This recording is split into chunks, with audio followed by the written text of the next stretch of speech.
이 이야기들은 며느리들의 경험담이나 사연을 바탕으로 만들어진 글로 사실이 아닌 허구일 수 있습니다. 안녕하세요. 저는 결혼 생활을 딱 3개월쯤 했던 30살 여성입니다. 저희 남편은 서울에 있는 4년제 대학을 나왔었고 저는 전라도가 고향이어서 그 근처 전문대를 나와 서울에 있는 대기업에 들어가게 되었는데 거기서 저희 남편을 처음 만나게 되었습니다. 시댁 식구는 시부모님 2분 외에 남편과 손아래 신우가 1명 있었는데 그 집구석 경제 사정을 좀 말씀드리자면 아주 형편없이 못 살 뿐더러 거기에 인성이나 양심 또한 아무것도 없으신 도둑 연놈들 뿐이었습니다. 사실 시댁 형편이 안 좋았었다는 건 결혼 전 남편이 말해줘서 대충은 알고 있었지만 실제로 가보니 너무도 누추하고 충격적인 집 비주얼에 눈이 뒤집히도록 놀랐습니다. TV에서 많이 보는 판자촌으로 데려갔긴 했었는데 아직도 서울에 이런 곳이 존재한다는 것이 좀 충격이긴 했었지만 그 집마저 월세를 내며 사는 집이라 하더라고요. 하지만 그 당시 저는 상관이 없다 생각했습니다. 왜냐면 제 눈엔 벌써 뭔가가 뒤집어 씌어 있었기에 뭐든지 다 괜찮았고 사랑만으로도 극복할 것만 같았거든요. 사실 저희 친정이 지방에 있긴 하지만 건물로 월세를 받으시며 풍족하게 잘 사십니다. 그래서 저 시집 올 때 서울 한복판에 40평짜리 집도 제 앞으로 매매해 주셨고 혼수도 넉넉히 해주셨네요. 그러나 시댁에는 경제적 여유가 없으니 남편이 용돈을 드리자 하기에 그것도 흔쾌히 허락하며 사정을 봐줬었습니다. 그리고 시부모님 2분 다 직장에 다니시고 계셨고 저희한테 본인들 노후는 다 준비가 되어 있으니 절대 걱정 말고 너희만 잘 살면 된다 하셨기에 순진한 아니 세상 물정을 전혀 몰랐던 저는 그 당시 정말 그 말만 철석까지 믿었네요. 그러나 결혼을 약속하고 혼수를 준비하는 시점부터 점점 본색을 드러내시는데 그때부터 저는 시어머니와 정이 뚝뚝 떨어져 버리더라고요. 제가 결혼 준비를 하는 동안에 시댁에서도 그동안 아들 키운 덕을 저한테 보려 하셨는지 그 20평도 안 되는 시댁 작은 집에 스탠드 김치 냉장고와 냉장고, 건조기, 세탁기, TV를 예물로 사오라고 하시기에 그 정도 예물쯤이라면 사갈 수 있어 저 혼수하면서 최고급 사양으로만 골라 시댁도 같이 넣어드렸습니다. 그런데 나중에 저를 혼란에 빠뜨리는 말을 하시는데 왜 현금 예물을 안 가져오냐고 타박을 주시네요.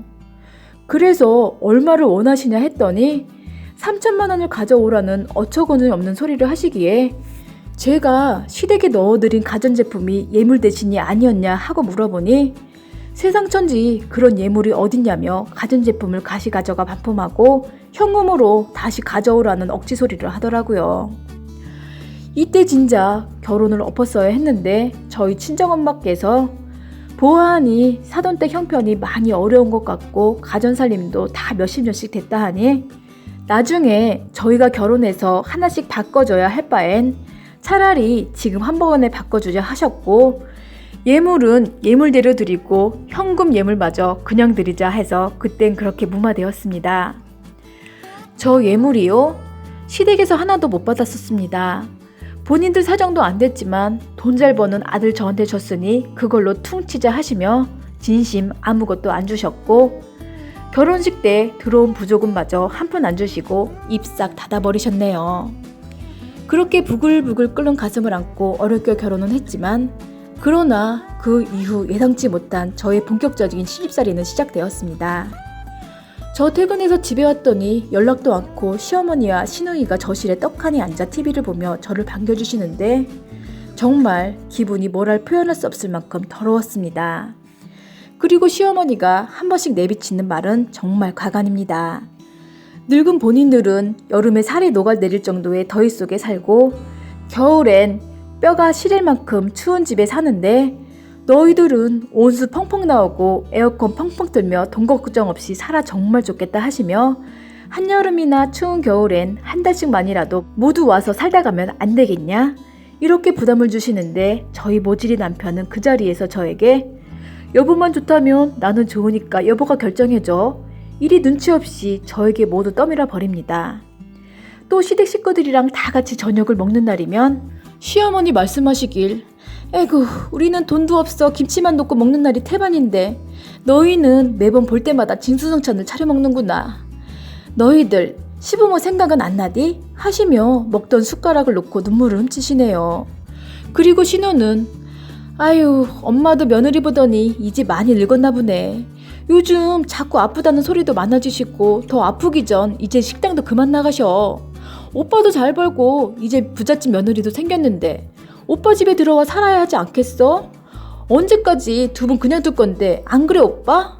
이리 말하는데 저희 남편을 그건 그렇지. 이러며 말을 흐립니다. 이게 뭔가요? 분명 저 말들은 저희 집에 들어와 함께 살고 싶다는 말씀으로밖에 안 들리는데 저희 남편은 그냥 하는 말이니까 예민하게 듣지 말고 흘려들으랍니다. 이처럼 무개념이신 우리 남편께서 본인 와이프 허락도 없이 시댁 사람들에게 집 비밀번호도 알려주며 가족인데 뭐 어때 하며 아무렇지 않게 이야기를 하는데 저는 정말 미치고 환장할 노릇이었습니다. 연애할 땐 그렇게 똑똑하고 총명했던 남편이었는데 결혼하고 나니 본인들 가족 앞에서는 판단력이 흐려지는 바보 멍충이가 되더라고요. 이런 골치 아픈 시댁도 힘들어 죽겠는데 아주 열받는 사건은 제가 저희 시댁 사람들에게 같이 사는 것도 안 되지만 제발 신혼집에 아무 때나 오시지 말고 또 너무 자주 오시는 것도 부담스럽고 자고 가시는 것도 불편하다 하며 솔직하게 말씀드렸더니 저희 시어머니가 제 말에 열이 받으셨는지 아들 집에도 마음대로 못 오냐? 하시곤 울며 가시더니 그 이후 진짜로 본격적인 시집살이를 시키십니다. 친정 깎아내리기에서부터 집해왔다고 유세 부리지 말아라 라는 말은 물론 이젠 그전보다 더 자주 오셔서 이래라 저래라 살림간섭까지 하십니다. 제가 남편이랑 결혼을 했었는지 시댁 식구들이랑 같이 살려 결혼을 한 건지 너무 힘들더라고요. 그리고 저희 시어머니는 제가 본인 아들보다 학벌이 낮아 배운 것이 없으니 앞으로는 남편에게 깍지 존대하며 묻는 말에 무조건 예예 하라고 시키시며 원래 나보다 많이 배운 사람한테는 존대하고 깍지치 대하는 건 사람 새끼라면 누구나 아는 아주 당연한 도리라고 하시네요. 또 버릇없이 어디 나이도 어린 것이 나이 많은 남편한테 따박따박 말대답을 하냐면서 한 번만 걸리면 저희 조동아리를 확 찢어버리거나 때려서라도 가만히 안 두겠다고 으름장을 놓으십니다. 제가 그 말까지 들으니 더 이상은 안 되겠다 싶어 세상에 이런 게 어딨어요? 하고 화를 내며 따져 물었더니 원래 시댁이라는 곳은 다 그런 곳이고 이게 우리 집 법이다 하며 어른들 말이면 무조건 따라주고 말대답도 하지 말라고 하십니다.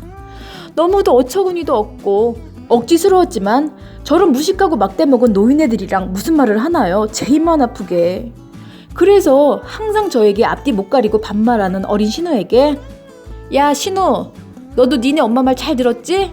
넌 나보다 학벌도 낮고 나이도 훨씬 어리니까 앞으로 나한테 반말하면 네 조동아리를 네 엄마 말처럼 확 찢어버리겠어 라고 눈을 부라려줬더니 싸가지 없게 반말로 말대꾸를 또 하기에 그 앞에서 엎어놓고 엄청 밟아줬습니다. 그리고 말리는 남편 놈 뺨싸다구를 벌개지도록 때려주고 흉도지게 여기저기 다 긁어줬네요. 그리고 앞으로 시어머니고 시아버지도 며느리한테 함부로 하지 말라고 했습니다. 비록 저 전문대밖에 졸업 못했지만 시댁 것들보다는 학력이 높기에 앞으로는 반말 말고 깍듯하게 존칭 써달라고 했네요. 안 그러시면 아버님 어머님 조동아리도 어머님 말씀처럼 그냥 확 제가 가만히 안 두겠다고 해버렸네요. 그 이후 시댁 두년들은 욕까지 씨부리며 며느리돌이 온눈하곤 방방 뛰었는데 그 이야기까지 하면 길어질 테니 패스하고 남편 보고 니네 식구들 꼴도 보기 싫으니 집에 모셔다 드려라 하며 밖으로 내보냈습니다. 그리고 남편이 나가고 이제 그만 살자 하며 남편 놈을 그 이후 제 집으로 다시는 들이지 않았네요. 또 다음날 바로 시댁 찾아가 제가 사간 가전제품을 중고 매장 아저씨 불러 다 빼왔습니다. 시댁 식구들 처음엔 경찰 부른다 난리도 아니셨지만 제가 장난이 아닌 것 같으니 절 설득하려고만 들더니 나중엔 본인들이 한 번만 참아줄 테니 그만 잘못했다 빌어라 합니다. 이 집 식구들 모두 개념 없고 나쁜 연놈들이었지만 그중 제일 나쁜 놈은 저희 남편 놈이었습니다. 사는 몇 개월 동안 한 번도 제 편에 서서 뭘 도와준 적 없었고 무조건 중립에 서거나 시댁 편만 들었던 놈이었는데 앞으로 제가 뭘 믿고 미래를 맡기고 사나요? 지 애미가 지 마누라 입을 확 찍겠다는데도 그 소리 듣고도 멀뚱멀뚱 모른 척하고 앉아있던 놈이었습니다. 그리고 예전에 갑자기 양가에 급한 일이 생긴 적이 있었는데 이놈은 저는 안중에도 없이 본인 본가로 우선적으로 뛰어갔는데 나중에 하는 말이 아들이 나 하나인데 내가 안 가면 누가 가? 앞으로도 급한 일 생기면 난 우리 본가가 우선이니 네가 이해해줘 이럽니다. 평생 지가 죽이고 살지 도대체 나랑 결혼을 왜 했는지 모르겠더라고요. 그리고 그 이후 저는 더 엮이기 싫어 회사까지 그만두고 저희 친정 본가로 내려왔습니다. 신혼살림으로 장만했던 살림 역시 중고 매장에 모두 팔아버리고 집은 당장 팔 수 없어 급한 대로 전세 주고 나와버렸습니다. 어차피 아직 혼인신고도 안 했고 시댁에서 뭐 해준 것도 없었으니 정리할 게 아무것도 없어 더욱 쉬웠습니다. 그리고 전 남편 통장에서 현금 예물로 갔던 나머지 돈도 달라고 해서 입금 받았네요. 시댁에서는 뭐 그깟 일로 이혼까지 하냐 난리를 부리더니 제가 굽힐 의향이 없어 보이자 한동안은 우리 집에 들어와 살겠다는 말을 안 할 테니 더 늙으면 모셔라 하시네요. 저는 남편과 결혼했지만 이런 거지 같은 시댁 식구들까지 거두려고 결혼한 게 아니었기에 여기서 진짜로 마무리하는 게 맞다고 봅니다. 아까 윗글에도 말씀드렸지만 이혼까지 오기까지는 전 남편인 그놈이 제일 문제였는데 그런데 아직도 뭐가 문제였었는지 사태 파악을 못하고 미련을 떨고 있길래 여시라 먹으라 했습니다. 그리고 이 글을 링크해서 보낼 작정입니다. 그러니 이 글을 보시는 분들은 제 전남편이었던 놈 정신 좀 차리게 댓글 좀 강하게 부탁드립니다. 오늘도 끝까지 들어주셔서 고맙습니다.